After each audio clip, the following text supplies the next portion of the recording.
Day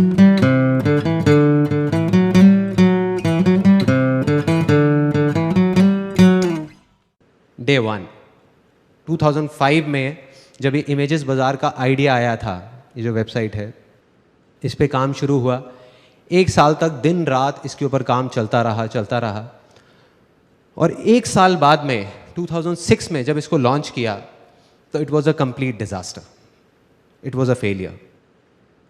मैं रोज़ की तरह वॉलीबॉल खेला अपने फ्रेंड्स के साथ में। उसके बाद में मेरा एक रूटीन था कि मैं और मेरा एक friend, one of my childhood friends, हम दोनों रात को वॉक करते थे 11 बजे।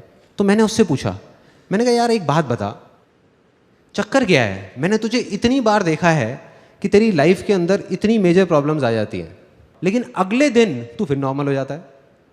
वो कहता है यार देख बिल्कुल साफ है, जिस दिन ऐसा कुछ होता है, जब मैं कुछ सोच रहा होता हूँ कि ऐसा होना चाहिए और वैसा नहीं होता, उस दिन तो मैं डिप्रेस हो जाता हूँ, लेकिन अगले दिन मैं नॉर्मल इसलिए हो जाता हूँ क्योंकि रोज़ रात को पिछले 4 साल से मैं गाना सुनता हूँ। तो मैंने कहा यार उससे क्या होता है? कहता है अभी बताता हूँ क्या होता है, लेकिन कहता है मैं तेरे को गाना नहीं बता सकता कौन सा है, तू बहुत हंसेगा यार, तू मजाक उड़ाएगा मेरा। मैं कहा नहीं बोलना कौन सा गाना है। कहता मुसू मुसू हासी देव में लई लई। इस गाने की खास बात यह है, इस मूवी की खास बात यह है कि इसमें जितनी भी स्टार कास्ट थी वो सारी नई थी। मतलब इसमें कोई भी पुराने एक्टर्स नहीं थे, सारे नए एक्टर्स और एक्ट्रेसेस थे। तो कहता है मैं जब भी इस गाने को सुनता हूँ तो मैं अपनी आंखें बंद कर लेता हूँ और अपने आगे ना एक सिचुएशन को इमेजिन करता हूँ कि हम एक मूवी थिएटर में बैठे हैं, मेरे फैमिली मेम्बर्स मेरे साथ में हैं, मेरे फ्रेंड्स मेरे साथ में हैं, तू है, मैं हूँ, हम सब लोग हैं, और उस बड़ी स्क्रीन पे मैं हूँ।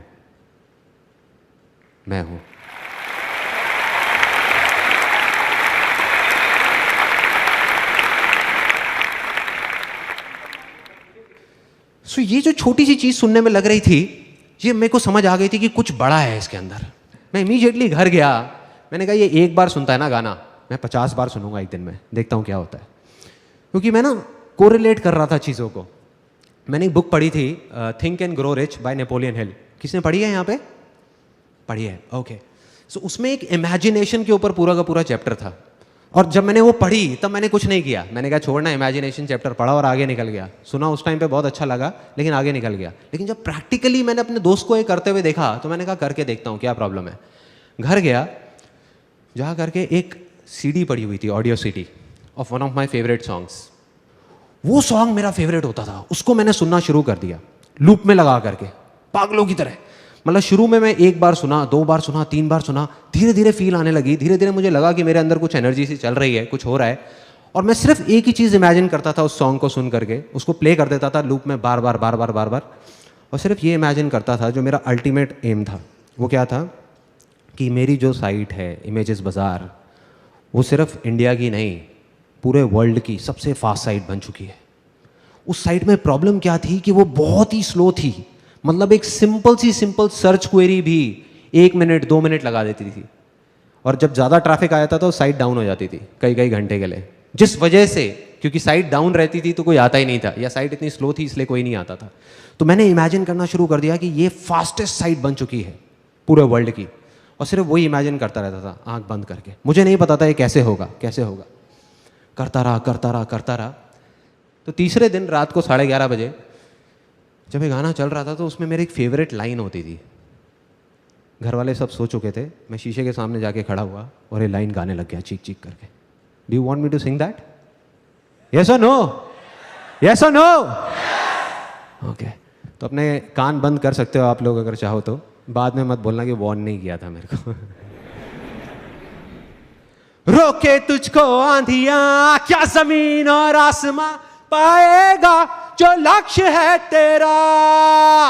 लक्ष्य को हर हाल में पाना है।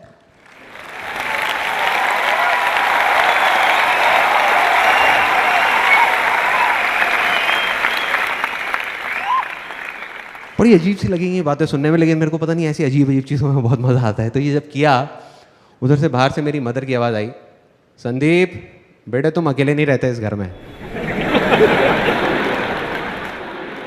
सुबह 6 बजे मेरी नींद खुली। मैंने ठान लिया, मैंने कहा अब जब तक ये साइट ठीक नहीं हो जाएगी, जब तक मुझे जवाब नहीं मिलेगा मैं घर नहीं आऊँगा, मैं ऑफिस में बैठा रहूँगा। 8 दिन तक पागलों की तरह नेट पे बैठ करके ढूंढ रहा था, जवाब ढूंढ रहा था कि क्या होगा, कैसे होगा, क्या करूँगा, क्या नहीं। और ढूंढते ढूंढते ढूंढते ढूंढते धीरे धीरे अब मैंने प्रोग्रामिंग सीखना शुरू किया। I learn the basics of programming on my own. I learn how to read codes, I learn how to optimize search queries. आप लोग मेरे से ज़्यादा अच्छे तरीके से जानते होंगे इस बात को। डेटाबेस जो डिज़ाइन था हमारी, जो पूरा का पूरा जो पीछे का स्ट्रक्चर था, वो बिल्कुल बेकार था। तो मैंने जब वो सारा कुछ किया, डेटाबेस डिज़ाइन बनाया पेपर पे ही, अपना पेन पेपर ले करके, ये सब करने के बाद में क्या हुआ, वो जा करके मैं अपनी प्रोग्रामिंग टीम के साथ बैठा, उनको बोला कि ये हमको करना है। उसके बाद में उनको बताया कि इस चीज़ को ऐसे प्रोसीजर्स में कन्वर्ट करो, दिस वाज द प्रॉब्लम, ये प्रॉब्लम, वो प्रॉब्लम, बहुत चीज़ें हुई। 15 दिन बाद वो साइट लॉन्च हुई वापस से रीवैम्प करके, और अब की बार वो साइट नहीं रुकी, चल रही थी। तो वो जो चीज़ 2 मिनट लग रही थी, 1 मिनट लग रहा था, it came down to 1 second, 2 second, मतलब सारी प्रॉब्लम सॉल्व। और जैसे ये चीज़ हुई, उसके 1 महीने के अंदर अंदर, ज़्यादा टाइम नहीं लगा, ट्रैफिक आ गया साइट के ऊपर, लोग आने शुरू हो गए, सेल्स होनी शुरू हो गई, सब कुछ ठीक हो गया, सारी प्रॉब्लम जैसे कभी थी ही नहीं ऐसा लगने लग गया।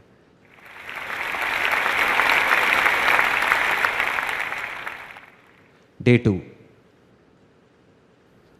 हम फैमिली के साथ सब लोग बैठे हुए थे एक रेस्टोरेंट में। It was in the year 2007।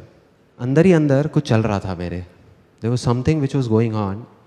और वो क्या था कि हमारा जो बिजनेस था, ये जो इमेजेस बाजार था, ये ना ग्रो नहीं कर पा रहा था। It was kind of stuck at the same level. जैसे जो सेल्स, जब साइट ठीक हुई उसके बाद एकदम से ऐसे गई, then it was moving like this, एक स्ट्रेट ग्राफ की तरह, मतलब it was not going like this, ऐसे नहीं हो रहा था। उस रेस्टोरेंट से जब खाना खा के हम नीचे उतरे, तो मैं गया उस रेस्टोरेंट के ओनर के पास में, जिनको हम प्यार से मामा बोलते थे, मैं और मेरे सारे दोस्त। उनके पास में गया, मैंने कहा मामा यार एक बात बताओ, यहाँ पे हमारे एरिया में पता नहीं कितने रेस्टोरेंट्स खुले होंगे, उसमें से बहुत सारे तो बंद हो गए और कुछ हैं जो धक्का दे दे करके चल रहे हैं, चलते जा रहे हैं। लेकिन आप हो, आपने एक छोटे से सेटअप से शुरू किया था, एक सिंगल छोटी सी दुकान से, और आज आपने इतना एक्सपैंड कर लिया। मतलब पहले एक दुकान थी, अब आपकी ऊपर इतनी सारी दुकानें ले ली आपने, 2 फ्लोर्स ले लिए, और आप एक्सपैंड करते ही जा रहे हो, इतनी तेजी से ग्रो कर रहे हो। भाई चक्कर क्या है, क्या चक्कर है? मतलब कुछ ना कुछ तो है ना कहानी। तो जैसे एक नॉर्मल रिएक्शन होता है, उन्होंने कहा अरे बेटा कुछ नहीं है, सब ऊपर वाले की कृपा है। मैं कहा नहीं मामा, कुछ ना कुछ है, कुछ तो है। मतलब मैं नहीं मान सकता कि ऐसे ही, मतलब ये तुक्का नहीं हो सकता, ये नहीं हो सकता। और मैंने उनके मुंह पे बोला, मैंने कहा ऐसा भी नहीं है कि आपका जो खाना है वो बहुत टेस्टी है। मैं कहा there are lot of other restaurants जिनका खाना आपसे अच्छा है, फिर भी वो इतना नहीं चल रहे। कहते लगता है तू नहीं मानने वाला। मैंने कहा नहीं। कहते 1 घंटे बाद आइयो, फिर बताऊंगा। तो मैं अपने घर वालों को ड्रॉप करके आया, उन्होंने अपना थोड़ा बहुत काउंटर समेटा, ऊपर सीढ़ियों पर जाने लगे। मैं और वो दोनों गए उनकी किचन में चले गए।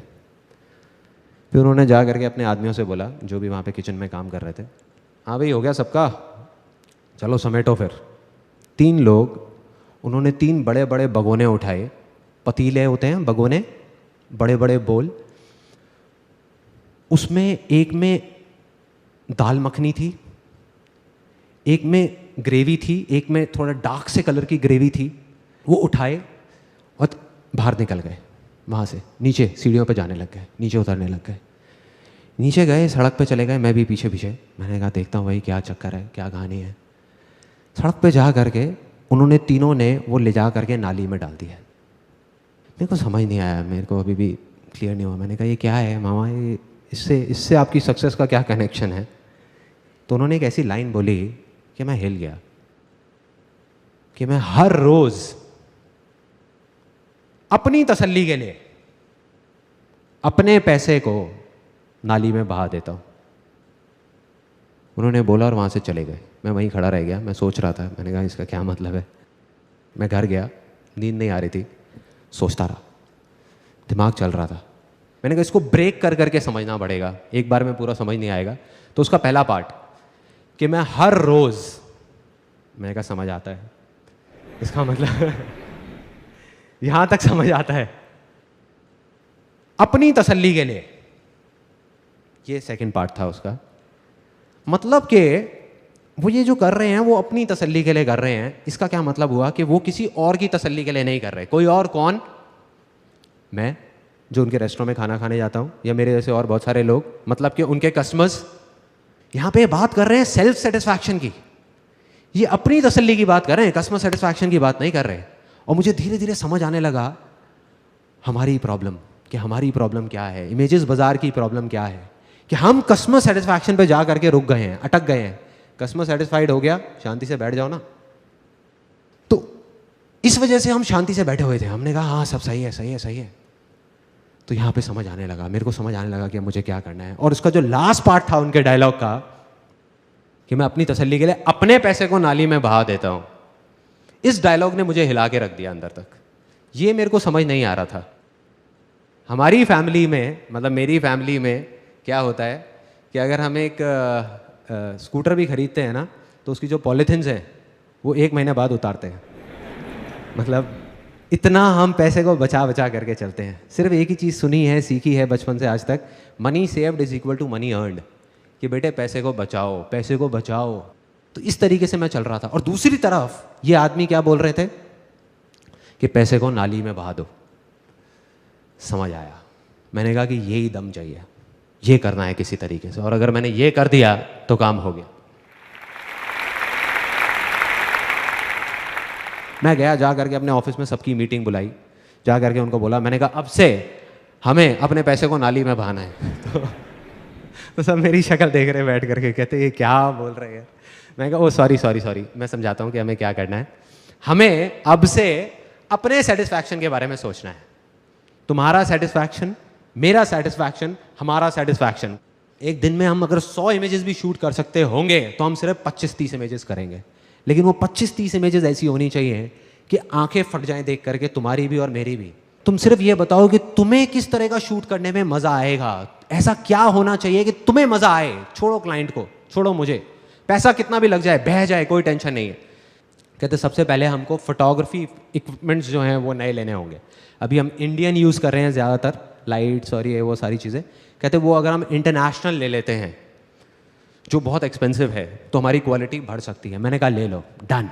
मैंने कहा कल ही लो, परसों तक भी नहीं रुकेंगे। वो हो गया। मैंने कहा और क्या कर सकते हैं। कहते और हम जो लोकेशंस हायर करते हैं अपने शूट के लिए, वो अभी हमारा एक बजट है 5-7 हज़ार रुपये का, अगर हम उसको बढ़ा देते हैं। मैंने कहा कितना बढ़ाना है। कहते 20-25 हज़ार रुपये में बहुत अच्छी लोकेशन आ सकती है। मैंने कहा करो। मैंने कहा इंडिया से हम फॉरेन में मॉडल्स लेकर के जाएंगे, वहाँ जा करके शूट करेंगे, करो। ऐसे हर चीज़ का बजट बढ़ा दिया। एक्साइटमेंट किस लेवल पे था, I can't express it in words. उस टाइम पूरी की पूरी टीम का, सबको इतना मज़ा आ रहा था। रोज़ एक ऐसा शूट निकल के आ रहा था जो पहले वाले से लाख गुना बेटर था। 2 महीने बाद पूरी की पूरी ये नई कलेक्शन हमने लॉन्च करी अपनी साइट पे, and you won't believe it, उसके 1 महीने के अंदर अंदर हमारी साइट पे, जब मैंने पीछे एनालिटिक्स से देखा, ट्रैफिक 10 गुना बढ़ गया, 10 टाइम्स इन 1 मंथ। इमेजेस बाजार बिकेम अ सक्सेस। डे 3, दिमाग मेरा बन चुका था एक एंटरप्रेन्योर का। एंटरप्रेन्योर, बिल्कुल एक एंटरप्रेन्योर की तरह सोच रहा था कि ये जो हमारा बिजनेस है इमेजेस बाजार, चाहे कितना भी अच्छा हो, बट हम एक नीश सेगमेंट में ऑपरेट कर रहे हैं। So there is a limit to where we can grow. साल का अब हम 30-40% से ग्रो कर सकते हैं, बट अगर हम एक्सपोनेंशियल ग्रोथ की बात करें तो वो नहीं हो सकता। अगर मैं ये चाहूँ कि इसकी रेवेन्यूज को यहाँ से बढ़ा करके 10,000 करोड़ कर दूँ तो नहीं हो सकता। उसके लिए एक आइडिया आया और उस आइडिया पे काम करना मैंने शुरू किया। ऑलमोस्ट 5 महीने तक मैंने काम किया दिन रात उस आइडिया पे। I'll tell you that idea, वो क्या था। It was very simple. Air purifiers, India में हर घर में आज की डेट में एक वाटर प्यूरीफायर है, बट एयर प्यूरीफायर का किसी ने नाम तक नहीं सुना है। On the other hand, penetration rate of air purifiers in countries like North America is more than 30%. In Japan, it's more than 17%, and it's growing like anything in all over the world. India में अभी तक एक भी ऐसा brand नहीं है, या ये कह लो कि ब्रांड रिकॉल नहीं है किसी भी ब्रांड की। So the plan was ready, business plan was ready, market research हो चुका था, marketing strategy was ready, investors were ready, and I was 110% sure कि आने वाले 10 साल के अंदर अंदर it's going to be $1 billion company in terms of valuation. दिमाग ऐसे सोच रहा था, दिल कह रहा था कि मैंने अपने आप से एक कमिटमेंट किया था जब ये कंपनी शुरू भी नहीं हुई थी, इमेजेस बाज़ार, उससे काफ़ी साल पहले, जब मैं अराउंड 22-23 साल का था, कि अगर मैं ज़िंदगी में कभी कुछ बन गया, तब मैंने और बहुत सारे काम किए थे, बहुत प्रॉब्लम्स आ रही थी, फैमिली की कंडीशंस काफ़ी ख़राब थी, तो मैंने कहा था अपने आप से कि अगर मैं कभी कुछ बन गया ज़िंदगी में, तो मैं अपने तक नहीं रखूँगा उन सारे एक्सपीरियंसेस को, शेयर करूँगा पूरी दुनिया के साथ, वैसे लोगों के साथ जो मेरी तरह ही कुछ करना चाहते हैं। 2:30 बजे रात के, it was again a turning point of my life.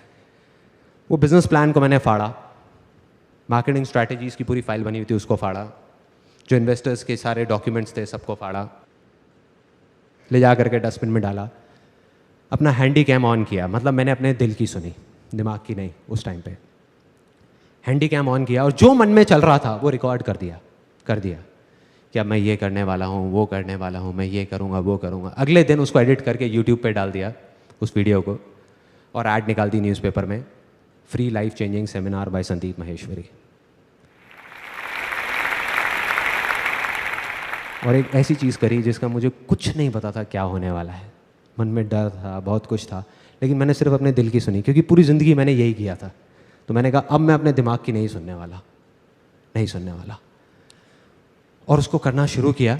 शुरू में बहुत छोटे लेवल पे, ऑफिस में ही एक छोटी सी जगह बना ली, वहाँ पे सिर्फ 20-25 लोग आते थे, मतलब कुछ था, मुझे नहीं पता था इसको करके क्या होने वाला है, पागलपन था, बेवकूफ़ी थी। ऑफिस में भी सब सोच रहे थे क्या हो रहा है, क्यों हो रहा है, घर वाले कह रहे थे क्या कर रहा है, क्यों कर रहा है, फ्री के सेमिनार्स, क्या फंडा है यार, और open to anybody and everybody, कोई भी आए, कहीं से भी आए। पहले 25 लोग आए, धीरे धीरे वर्ड ऑफ माउथ स्प्रेड हुआ, उसके बाद में 30-40 लोग आने लगे हर हफ्ते, 50 लोग आए, 100 लोग आए। उसके बाद में जगह कम पड़ने लग गई, तो हमने एक ऑडिटोरियम हायर करना शुरू कर दिया दिल्ली में, वहाँ पे हर हफ्ते के 400-500 लोग आते थे। उसके बाद में finally 20th October I conducted my last life changing seminar. और मुझे वो मोमेंट याद है जब पूरा स्टेडियम भरा हुआ था और मैं वहीं साइड में खड़े होकर के देख रहा था। It was kind of unbelievable for me. मुझे समझ नहीं आ रहा था ये हो क्या रहा है, कहाँ कहाँ से लोग आ रहे हैं, कौन कौन है, मैं किसी को जानता नहीं, पहचानता नहीं। और जब मैं वहाँ से नीचे उतरा तो लाइफ में पहली बार मैं रोया था। मेरे साथ में और हज़ारों लोग उस स्टेडियम में बैठे थे। कुछ ऐसा हुआ था उस दिन जो मैं अभी एक्सप्रेस नहीं कर सकता, मैं एक्सप्लेन नहीं कर सकता क्या था वो वर्ड्स में, लेकिन फिर भी अगर मैं कोशिश करूं एक्सप्रेस करने की, वो कुछ ऐसी है फीलिंग कि अगर अभी आप मुझे ऑप्शन दो कि या तो ये 10 प्राइवेट जेट हैं, ये मैं रख सकता हूं, या ये जो मेरी फीलिंग है, जो मैं अभी फील कर रहा हूं, या जो मैंने तब फील किया, ये सब करके जो मैं कर रहा हूं, इन दोनों में से किसी एक चीज को मैं रख सकता हूं और दूसरे को मुझे बस हटाना होगा, तो मैं एक सेकंड भी नहीं लगाऊंगा, आग लगा दूंगा 10 के 10 प्राइवेट जेट्स में। ये है मेरे लिए सक्सेस आज के टाइम में। क्योंकि ना मुझे अब जाकर के असली सक्सेस जो है उसका मतलब समझ आ गया है। वो ये नहीं है कि हम कुछ चीजें इकट्ठी करने के लिए, जैसे प्रॉपर्टी, कार, बैंक बैलेंस, कुछ चीज़ें इकट्ठी करने के लिए ज़िंदगी भर बस भागते रहें, और जो चीज़ें हमारे पास नहीं हैं उसको सोच सोच करके हम बस रोते रहें। ये नहीं है सक्सेस, ये सिर्फ एक ढोंग है, दिखावा है और कुछ नहीं है। असली सक्सेस है जो मैंने फील करी है, जब आप कुछ ऐसा कर जाओ कि अपनी हर चीज़ गंवाने के बाद भी हर चीज़ आप हंसते हंसते मर सको, वो है असली success. That is success for me.